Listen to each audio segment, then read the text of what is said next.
Right Chamber Podcast. In every episode, we will talk about pivotal topics relating to medicine and surgery in the UK and what it is like to be a doctor today. We will be inviting doctors across the different specialties to discuss their experiences and give an insight into what their journey has been like. So sit back, Ignore the traffic, and enjoy the Right Chamber Podcast. Produced by the Ron Grimley Undergraduate Center. Welcome to the Right Chamber. The podcast where we dive deep into the fascinating world of healthcare and medicine. I'm Dr. Ebby. And I'm Dr. Shah. And every week, we will bring you insightful conversations from healthcare specialists in the medical field. Today, we're thrilled to have with us Ms. Soha Sajid, a renowned trauma and orthopedic consultant at the Dudley Group NHS Foundation Trust in the West Midlands. Okay, so before we dive in, we want to remind you to connect with us on social media. So follow us on Instagram and TikTok at RGUCMS and subscribe to our YouTube channel at RGUC Media for more content and updates. And we love hearing back from our listeners. So if you have any topic suggestions or if you want to be a guest on our podcast, please drop us an email at media.team@rguc.co.uk. All right, so let's get started. So I guess just for our listeners, if you would like to introduce yourselves and tell us a little bit more about what you do at Russell's Hall. Okay, so my name's Soha Sajid. I am a trauma and orthopedic consultant. I specialise in hand surgery. So I started at the Dudley Group back in September 2021, just as we were coming out of the COVID pandemic. So my role here is as an orthopedic surgeon, but also part of my role is to develop hand service and hand surgery services and locally within the Dudley Group. So that was another sort of part of my role when I was appointed. So I was just going to ask you, what was your journey then, starting like your career in surgery? Sure. So I went to University of Nottingham Medical School.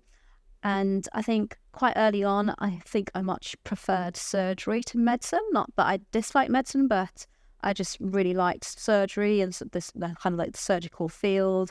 I quite liked the idea of sort of operating to try and help people get better. Going on into sort of kind of late, like sort of in the 4th, 5th year, I kind of developed a bit of an interest in trauma surgery. So I really liked the idea of, helping people who've undergone trauma and sort of really kind of started looking into that. So I did my elective in Brazil, of all places, in trauma surgery, which is very different to how we perceive trauma surgery. So there it's run by general surgeons. Their trauma is quite different to, is similar to ours in the sense that there's lots of road traffic accidents, etc., but they have a lot of stabbings, gunshot wounds. Gunshot wounds is probably one of the most primary trauma. So, very much a role of the general surgeon. And the general surgeons do pretty much everything from like the neck and the whole of the torso. So that was kind of like my introduction. And then my foundation training, I tried to take jobs which had a bit of a surgical theme to it. So I had an F2 job in Tino and had general surgery jobs, both my first and second year foundation training. And then I managed to get onto core surgical training with a T&O theme because that's what I kind of wanted to do. I also did 4 months of neurosurgery and then 4 months of vascular/general surgery, which I did at Russell's Hall, in fact. And then my CT2 year was again at Russell's Hall. So I did 2 years of being a clinical teaching fellow in the trauma and orthopedic department here before I got my specialty training. Finished that off and then did my fellowship at my hand fellowship at Derby before starting my consultant job here. So yeah, it's a bit of a long-winded ramble. I feel like that wasn't long-winded at all because right now I feel like doctors just generally do take quite a few years out. Yeah. Especially before specialist training. Definitely. So I think that's very common now. So yeah. But I guess the one thing I wanted to ask about was the internship that you did, or the elective. So that was right after med school. Yes. So going into a different country and having to sort of go through a system that was entirely new and the different sorts of trauma. So is there any story that sort of stands out? Anything that you remember? Yes, that was my elective. So at Nottingham, we did our elective after we finished our finals. But yeah, I chose Brazil because I wanted to go somewhere a bit new and a bit challenging. And it was a really wonderful place. I actually got recommended Brazil by when I was doing my GP placement at the start of 5th year. The GP I was with, he was a great guy. He was really interesting. He'd done a lot of traveling, and I was thinking about going to South America, and I thought maybe Peru, maybe and then he was like, oh no, go to Brazil, because his wife had lived in Brazil for a period of time. He's like, it's a really great country. And I had a couple of friends when I was at 1st year who were students, sort of exchange students from Brazil. They were doing like a year at Nottingham. So I kind of made contacts with them. So I had a base to go work on. So it really sprung from there. And yeah, it was an absolutely fascinating place. Lovely, lovely people, really kind of welcome you. And for a place which kind of is renowned for gang-related crime, actually, everybody I met there was thankfully really, really lovely, really, really nice. So yeah, there were a lot of gunshot wound patients. Their ITU used to be guarded by like armed guards. Like it was like proper like people with rifles that used to guard the entrance to ITU. You had to be scanned as you went through, because they had occasions when people come in and shot people whilst they were in hospital, and they had like a separate wing for people who were especially involved in gang-related crime. So they were separated from the sort of the regular patients. But you also had like regular stuff. Regular stuff is kind of unusual stuff. So people with really random, weird abscesses, because it's a tropical country. So their kind of the breadth of their medicine is quite different to what we would sort of normally see. So we see like weird and wonderful things just that were not related to any kind of violence or crime or trauma. It was just, so there's a big variety of things. No, I had that one sort of odd incident as well, because I did my foundation year in Pakistan, and in the A&E it serves the same thing, that you get a really different and really sort of trauma patient, sort of a lot of gunshot wounds and a lot of stab wounds. And there was this one patient that had come in with a gunshot wound, and then the person who sort of shot the first bullet also got shot. So we had like the base sort of curtained off, but then there were 2 patients that had already been in a fight, just sort of in the A&E next to each other. So as soon as the curtain just sort of goes and then they see each other, it's immediate tension. Yeah, but and in the A&E as well. So I do understand that, but I feel like it was the same for me. Yeah, sort of the chaos attracted me towards like trauma and surgery as well. Yeah. Was there any sort of point where you sort of reconsidered maybe not doing surgery or trauma and orthopedics? I think I sometimes reconsider not doing medicine. When times are hard. So no, I think it's something that you have to really make it about what you want it to be, and I think even for myself, I think I always had this idea of career. That's all I wanted to focus on. I think in some ways I wish I hadn't just focused on my career and been a lot more kind of laid back about it. Having said that, I am where I am, and I have no regrets in that sense that I had very good training. I met a lot of really brilliant people, and I've got a lot of very good colleagues, not just at this trust, but really at a lot of other trusts that I'm privileged to know. I think there is less of a demand, and certainly when I was a junior doctor, there was a very sort of your career, your work was everything that you did. It was a very sort of this was your life. this is what you do, and that has watered down. And I think that's a good thing. It's watered down. I think some of the older doctors do complain. I think even I find myself sometimes going, it's not how I used to be. I used to be in my era. But I think certainly going back to the people who were predecessors to myself, their workload was a lot more intense than what I have experienced, and the sacrifices they make were perhaps more than what I have had to make. I mean, you do make a lot of sacrifices working in medicine anyway, particularly in a specialty where there is an on-call commitment and there is a demand, commitment. Do you ever feel like when you're in theatre, like you're struggling with your identity, or you lose your identity whilst in that space?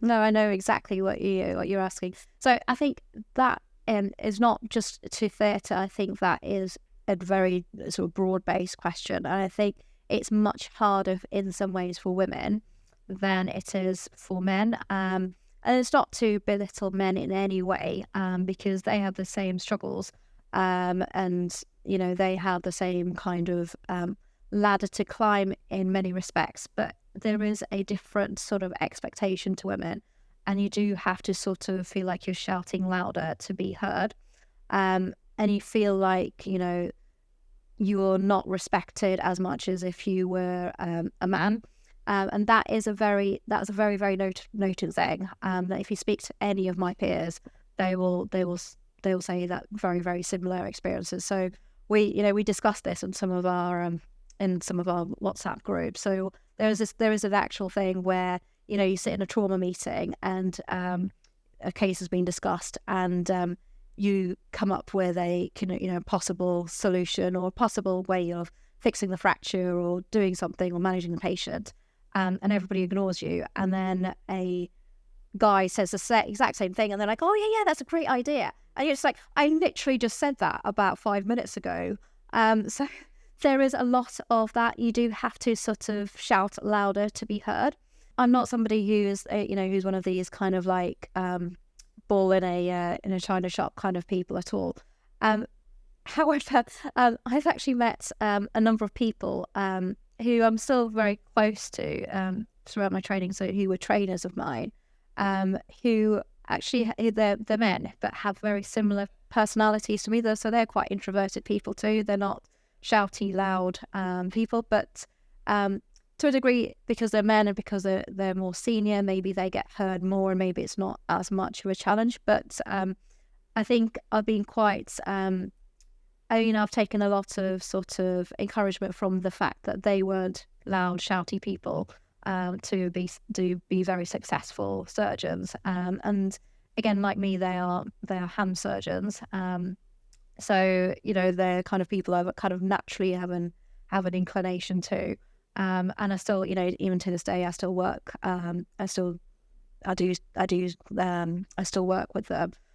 So it's like birds of a feather flock together. So you will find people that that have shared interests or likes or personalities to yourself, which will be a source of comfort. So every cloud has a silver lining. Every hardship has ease, and you will find that in life.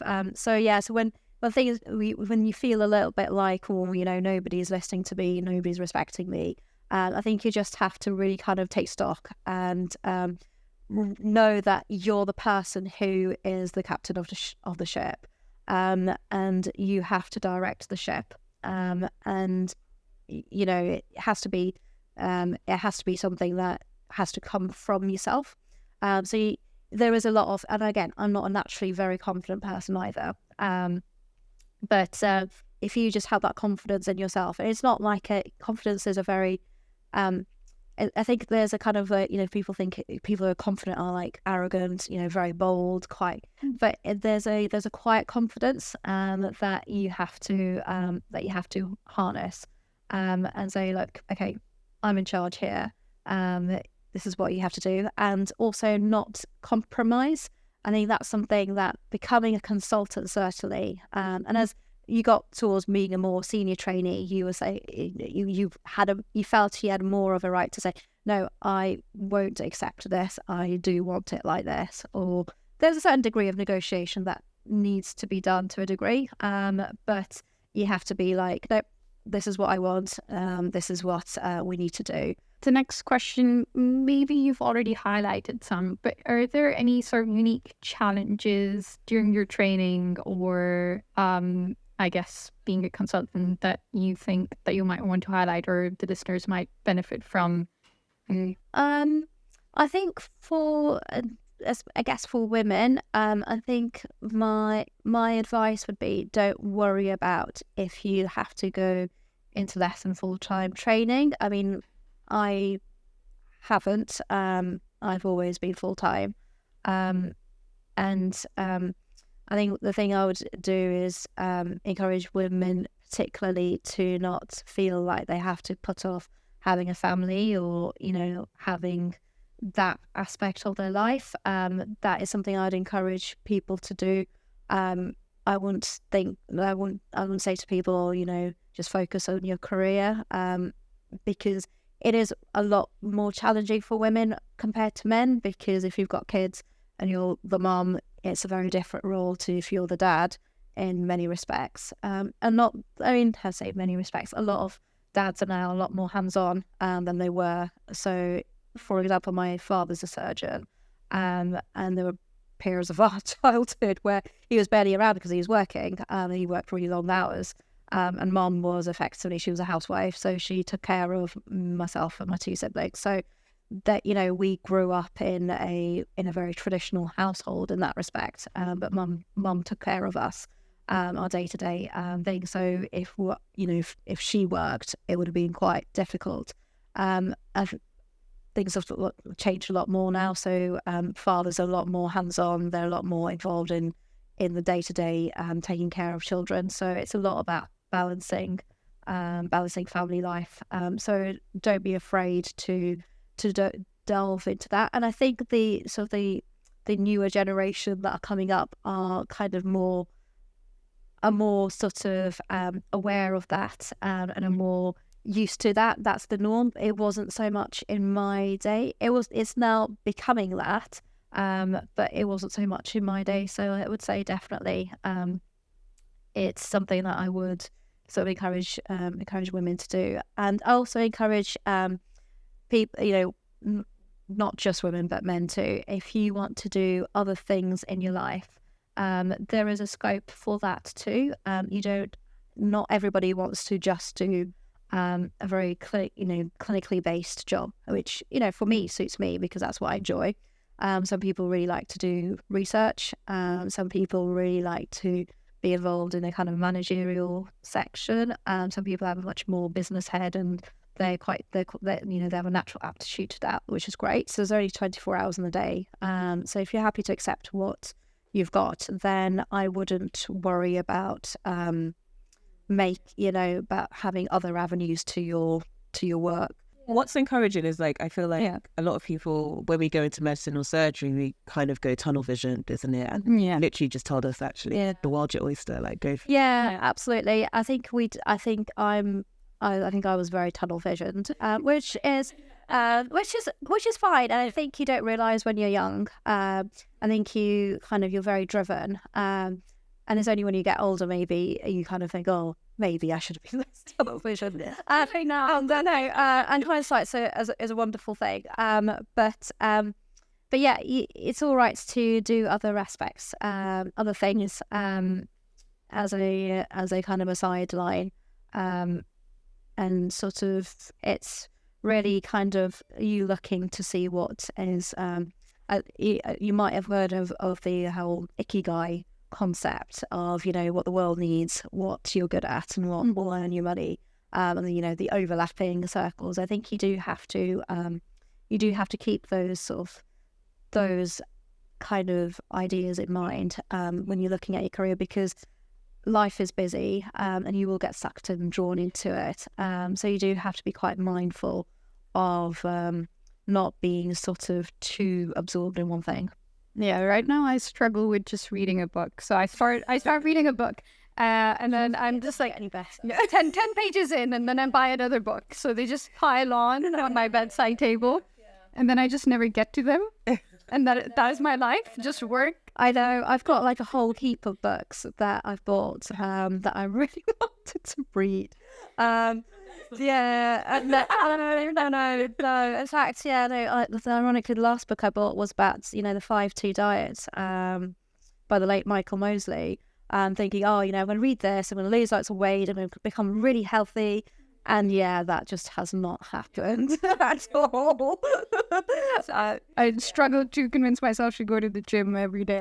So we have that. We have that struggle. Yeah, and it was like, Abby, do you want to go? And I'd be like, oh, do you want to go? No. No, and I think again, health is a real important thing to look after during your career, because we do work really long hours. We work shifts, so we do nights and things like that, which are not good for our bodies at all. So you do have to look after your, you look after your health, both your physical health and your mental health, because again, there's a lot of, there's lots of mental health problems within the medical profession, which is really quite a sad thing, given that this is where, we're meant to be helping people, but we can not help ourselves. But yeah, physical health is something that always takes a back seat, always on the back burner. The last thing you want to do is sort of be like, okay, I'm going to stop and have lunch rather than eat on my way from one clinic to the next. You do have to sort of just slow it down a little bit sometimes.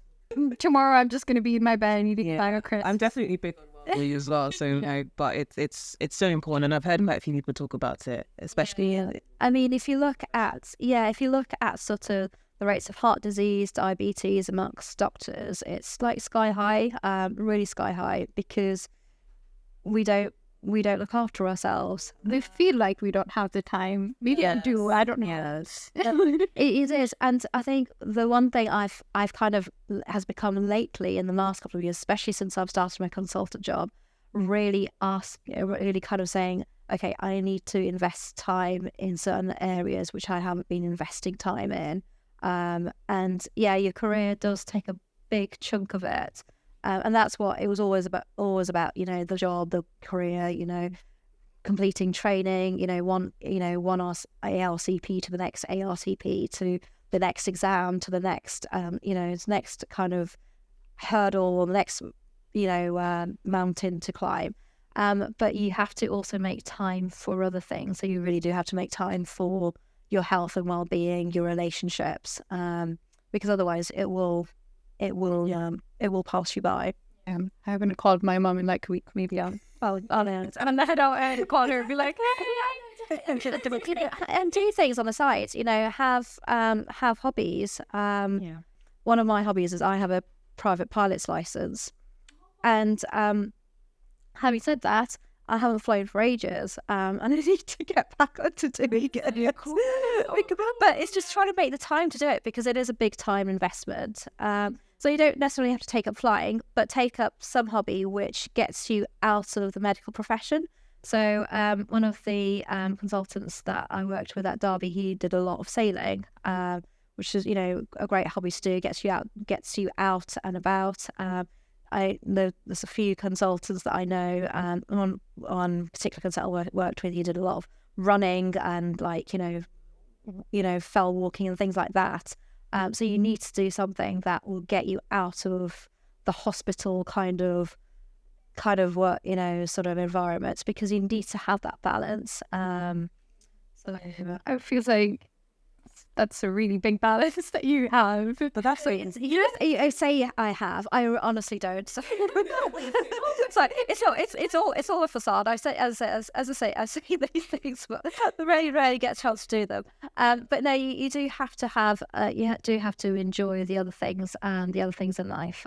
So do look to it. It doesn't have to be a massively expensive or invested hobbies. Some people like to scuba dive. Other people like to just go out for a walk in the countryside. They're all very. It's about what puts your mind at ease more than anything. top tip. Yeah, so that is really cool. Thank you. That's cool. Actually, speaking about like just future doctors coming in, like what advice would you have for those coming in who've actually like faced barriers? Because you mentioned that, you know, you didn't get your numbers straight away. So, you know, there's going to be multiple barriers. Like how would... Yeah. So when I was applying for specialty training, it was the era where it was massively competitive, like massively. And so, yeah, initially I wasn't sixth. It was like only in my third attempt I got it. And I still, to this day, I'm still completely astounded that I did get it. But yeah, I think you just have to have that, the resilience to kind of, even if things are not working out, to you know, it's like saying, you know, if you've got lemons, make lemonade. You know, you have to sort of see the bright side and then work a way around it. And it is quite demoralizing when things don't go your way. You know, I was lucky in where I got to. And it's only, again, with hindsight that I can see actually maybe if I'd got a number straight away, I wouldn't have had such a good experience as I have had rather. So there's always, you know, you might not be able to see it at the time, but don't lose hope. I think that our working pattern is going to have to change in the future. It has already changed to what it was before. I think it will continue to change in the future. I remember when I was a fifth year medical student, one of the consultants saying that the job's getting harder. And this is back, you know, going back to, I don't know, 2006, 2007, 2006, I think, when I first started fifth year. So I remember him sort of saying that, and that's, you know, a long time ago now. He was right. Things are getting tougher for us. And because we don't have the luxury of having worked as much as our predecessors have. If you look at my logbook compared to a consultant who's 20 years senior to me, there's going to be a massive disparity. But then if you look at somebody who is starting now, their logbook compared to my logbook at their stage, there's going to be a huge difference too. So it is getting harder and harder to get that training. It is getting harder and harder to get that experience. And that's true because we're working different hours. So it's becoming tougher in many ways on us. And that's something that has to be recognised and has to be sort of, we have to kind of think of ways of how to help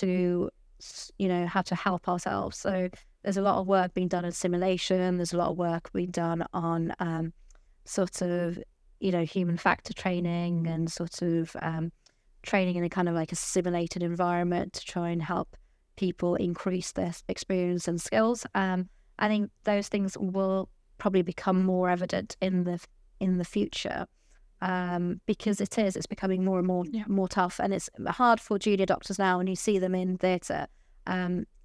Compared to what I was able to do when I was a junior doctor, they probably get given a lot less because the time pressures are so much. Their skills are probably not as refined as what trainees back then might have had. So it's becoming harder and harder for them to get good training. So that's going to have to change, unfortunately, in the future. I don't know quite how, but I suspect things will kind of evolve.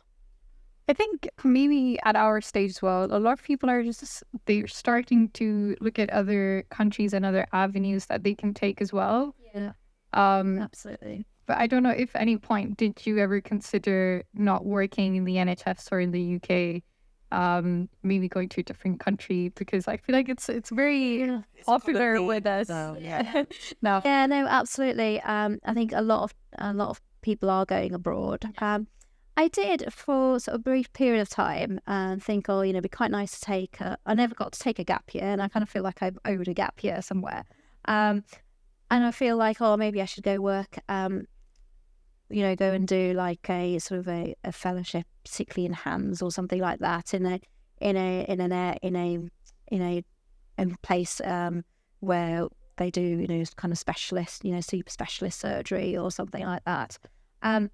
I think it's also that there's a lot of there's a lot less of a taboo now of going abroad than there was before. So say taboo, it used to be like, if you go abroad, you're kind of setting yourself back 2 years in your career for the year you spend out. And that's becoming a bit less of an issue. So I think it's worth looking into. Quite what experience you get may be varied depending on where you go. I think it's becoming a lot easier to then get back into the NHS. Having been out, I think it used to be a bit harder. So yeah, no, I'd love to go abroad and see things. That's like there's various hand things that I would like to go and see in the Far East or in Australia, New Zealand, or other places. And I'd love to be able to do some charity work in places which are desperately need, just as a way of giving back, just as a way of kind of helping humanity. But I appreciate that's not an easy thing to do, and I haven't quite worked out how I can do that, because especially as a surgeon, you need to be. Yeah, well, it's you can work with an organisation. There are different organisations that go abroad. So MSF, Red Cross, MAP. They do work abroad. But trying to take time out from your as a consultant can be quite tricky. So, and also you've got your patients here too, which particularly when you've got somebody sitting across the table from you going, "Oh, doctor, you're the only one that can help me," and this is in Dudley, then you kind of feel like, "Oh gosh, okay." I mean, that's not necessarily true. I'm sure that there are many people that can help, but there's a local population too that I kind of feel like I feel like a responsibility to. So and then you've got your family that you don't necessarily want to uproot, or the problems that you would get. So it's something maybe looking into doing in shorter bursts rather than taking a whole year out. Maybe looking to do in shorter things. So I would definitely encourage people to do that. In my experience, obviously I'm not like at a consultant level, but generally sometimes patients ask or maybe they question if I'm a doctor or not, or they may request to see someone else just because I am tiny. I understand that, but trust me, I've had this all throughout my career. I still have it now, where you go and see a patient and you're like, "Oh, the nurse is here to see me." You're like, "I'm not a nurse." No disrespect to nurses. And there is a lot of that. So that there is this assumption that if you're a woman, you're not a doctor, or you're not a senior doctor, and that stays. I've seen so many patients where you're like, "Oh yeah, thank you, nurse." And I'm like, "Yeah, I just fixed your femur." Not a nurse. But that's a very, very common thing. That's the experience of all my female colleagues. Men don't get that same kind of assumption. I don't hear any male colleagues ever saying, "Oh, patient thought I was a nurse," because there is a gender bias when it comes to a doctor role, and particularly a surgeon role too. That's it's that joke of well, not that joke, but that kind of a boy had an accident, and both him and his father are brought in, and the surgeon goes, "I cannot operate on him, he's my son," and it's because you're like, and it makes you think, "Oh, it's because the surgeon's a female, surgeon's his mum." So it's kind of, you take the assumption that the surgeon's going to be his father, whereas it's not the case so all the time. But yeah, that's a very, very common thing. Maybe it'll change as generations to come. But I still, I mean, you think maybe it's just older people, but sometimes it's relatively young people too. So Put my name tag on. yeah, They say it's Dr. Sean. yeah. And I just sort of hope that they read it and I don't have to correct them. No, interestingly, my senior consultant when I worked at Ellsworth Street, he always used to he never used to introduce me by my first name. When I was his junior and I was working as his registrar, he'd always introduce me as Miss Sajid. So which I really respect for him for doing that. So yeah. So I guess just to sort of summarize and end it all, are there any specific role models that you've looked up to becoming a surgeon or a trauma and orthopedic surgeon, and what sort of things did you take from them when you were training? We all have role models, and to this day I still have certain colleagues of mine, male and female, that I kind of think, that's the sort of person I wouldn't want to try and be because of positive things that they have done, or good characteristics that they have displayed, or certain things that they have sort of the way that they are. That you think, okay, that's something that I would like to, that's a good practice. I would like to do that. So I think that's a really, really important thing. I think for women, in particular, you do look for, everybody looks for an identity. I think they're now making Barbie dolls of different ethnicities, professions, which I think is a really great thing, because when I was a kid, all Barbie dolls looked the same. Or it doesn't have to be a Barbie doll, any kind of doll look the same, because that's what kind of children play with, and they want to see all characters in a TV program or in a cartoon that they can identify with. So you do want to have sort of people that you can identify with. I think when I was starting, as I said, there was relatively fewer women in surgery. I remember myself and a friend of mine who is all I think one or two friends of mine who also wanted to be surgeons, us going to see one of the orthopedic surgeons at Nottingham. This is going back probably about almost 20 years ago now. Makes me feel really old. And going up to sort of go up to see her. And she was really, really nice. She was really encouraging. And I think you do need sort of role models like that, where, you've got sort of women who have been quite encouraging. I remember when I was in F1, my educational supervisor was this really bolshy Afro-Caribbean lady who was a breast surgeon, and literally everybody was scared. Everyone was scared of her. She was formidable, this woman. And I was her sort of appointed trainee, and I kind of remember going up to her, going, "Oh God, this is going to be really scary." And she was so nice to me. And she's like, when she found out I wanted to be a surgeon, she was like, "Oh, that's brilliant," and she was really, really encouraging. And I think that's a sort of thing, you want to try and reciprocate back. I think you want to try and send that kind of encouraging vibe. I think the negative vibe that used to exist in medicine, which still exists to this day,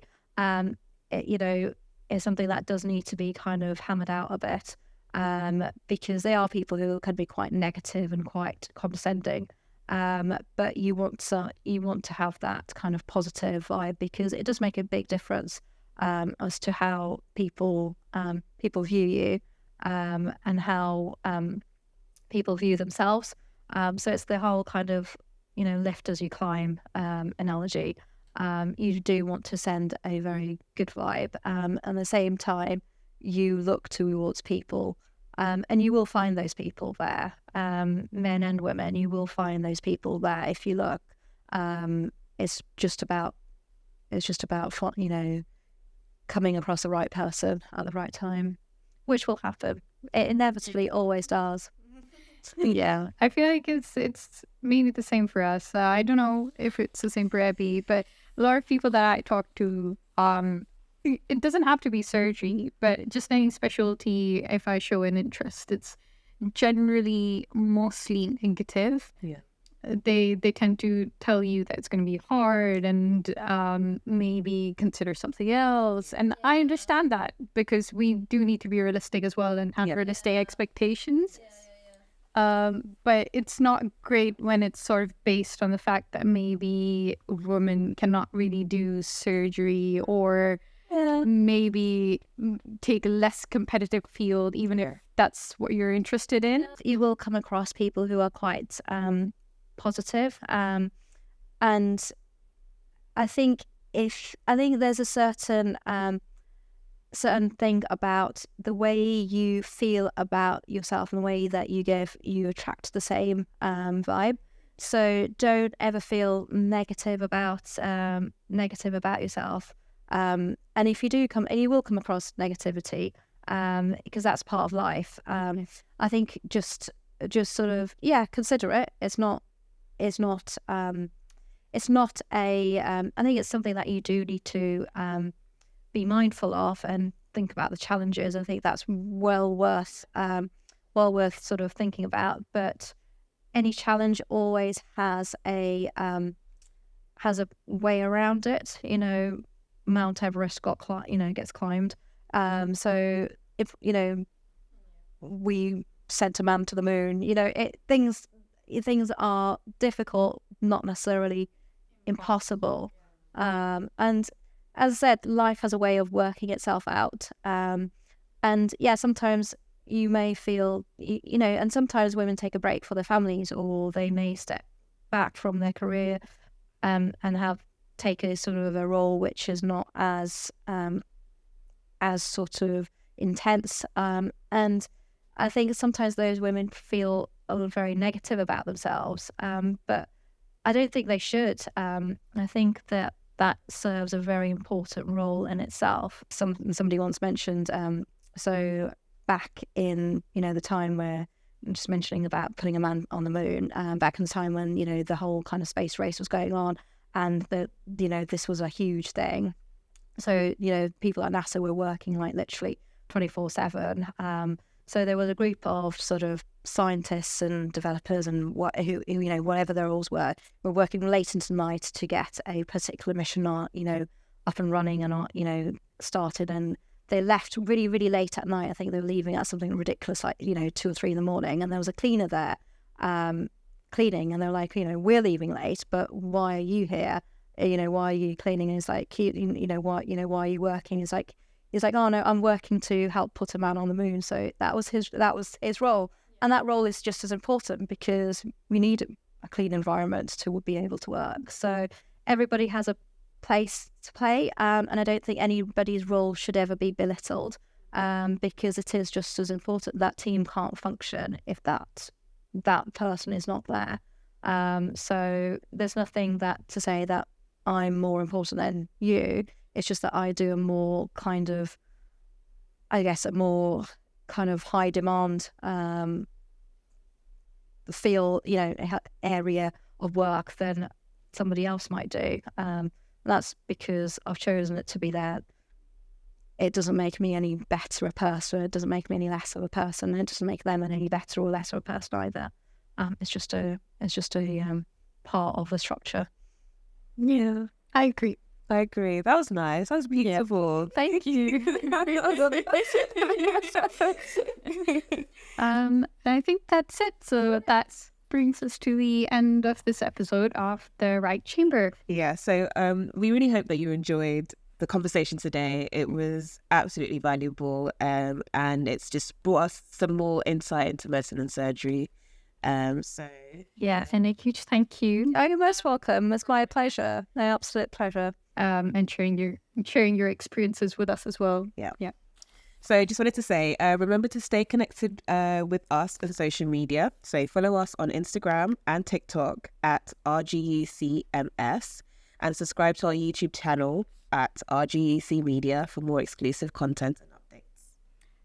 And again, if you have any suggestions, or if you feel like you would like to be a guest on our podcast, you can send us an email at media.team@rguc.co.uk. Okay, so thank you for joining us at The Right Chamber. So until next time. The Right Chamber Podcast, produced by the Ron Grimley Undergraduate Center.